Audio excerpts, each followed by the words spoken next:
देखें, अब हम आपको इसका हल बताएँगे कि इसका हल क्या है। देखें, ये जो मैंने जो आपसे सवालात पूछे थे, आपसे या मरीज़ से जो सवालात हम करते हैं, तो हम ये अंदाज़ा करते हैं, जैसे कि मैंने पहले आपको बताया कि इसका स्लो मोशन में जवाब देता है या जवाब नहीं दे पाता। तो अगर जवाब नहीं दे पाता है या बहुत ही स्लो दे पाता है, तो उसकी 3 वजूहात हैं जो मेन हैं। एक तो होती है डिमेंशिया। डिमेंशिया कहते हैं जो बूढ़ों में बीमारी होती है।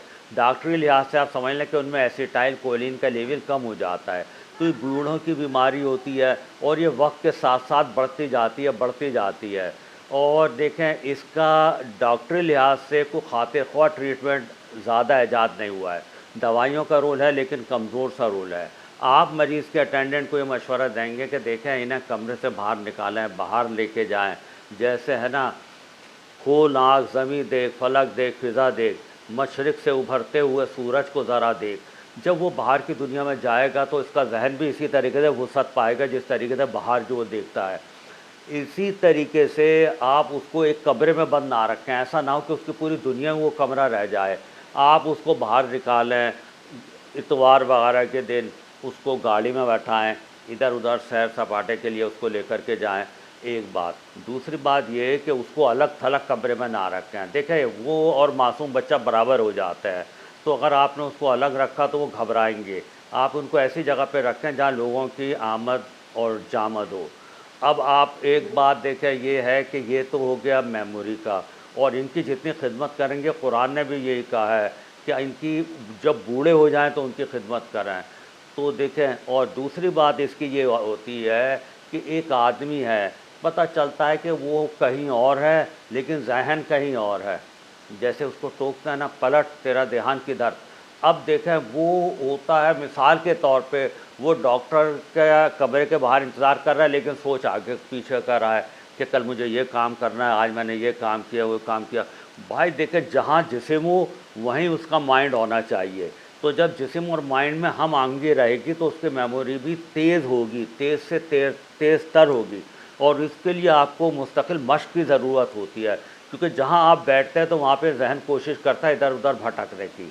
मिसाल के तौर पे अगर आप गाड़ी चला रहे हैं तो आपका पूरा कंसंट्रेशन उसमें होना चाहिए। अगर आप नमाज़ पढ़ने जाते हैं तो आपको पता होना चाहिए रास्ते में कितने घर हैं। एक आदमी की उम्र हो जाती है, जाते-जाते वो बता नहीं पाता है कि भाई रास्ते में कितने घर हैं, या ये कि उस घर में कितनी खिड़कियाँ हैं, या ये कि बाद दफ़ा तो ऐसा तक हुआ है कि वो शीशा ख़रीद लाया है कि मैं शीशा घर में लगाऊंगा, पता चलता है कि यहाँ तो पहले से लगा हुआ है, लेकिन ये कि उसने कभी ध्यान नहीं दिया। तो दूसरा बात ये होती है कि उसका जहन और जिस्म जो है तो वह आपस में कोलैबोरेशन में होना चाहिए। फिर तीसरी इसकी वजह ये होती है कि देखें, जो लोग डिप्रेशन में होते हैं उनकी क्या होती है, लैक ऑफ कंसंट्रेशन होती है।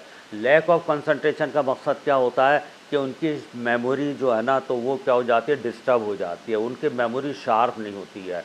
क्यों? क्योंकि वो उनको थकन सी रहती है। उनको क्या होता है, लैक ऑफ प्लेजर, खुशी का एहसास नहीं होता है उनको, और वो कोई फ़ैसला नहीं कर पाते हैं, और उनकी कंसंट्रेशन और मेमोरी कम हुई भी होती है। तो देखिए, यहाँ पर हम उसको बूस्ट अप करेंगे। जैसे अल्लामा इकबाल का जब हम पढ़ते हैं तो वो बूस्ट अप करते थे, क्योंकि वो उस ज़माने में डिप्रेशन में लोग जा रहे थे। अब बूस्ट अप कैसे करेंगे? जैसे उससे कहेंगे, उठ के बज़्म जहाँ का और ये अंदाज़ है, मशरिक़ व मग़रिब में तेरे दौर का आगाज़ है। या उससे ये कहेंगे, गर्दिश में है रात दिन, गर्दिश में है रात आसमां, हो रहेगा कुछ ना कुछ, घबराएं क्या, कि बस कुछ ना कुछ तो होता है और जो होना है वो होकर के रहेगा। या आप इससे ये कहेंगे, देखे ना तेरी आँख ने फितरत के इशारात। फितरत क्या चाहती है कि तो इन चीज़ों से निकल, तू बड़ी बड़ी चीज़ों के डिप्रेशन ले। मिसाल के तौर पर सुल्तान सलाहुद्दीन अय्यूबी को भी डिप्रेशन होता था, लेकिन वो उम्मत मुस्लिमा का डिप्रेशन लेते थे। इसी तरीके से जब आप उसको करेंगे, अच्छा, और उससे कहेंगे पैदल चले, जितना पैदल चलेगा, गहरी सांसें लेगा, उसकी कंसंट्रेशन बेहतर से बेहतर होती चली जाएगी।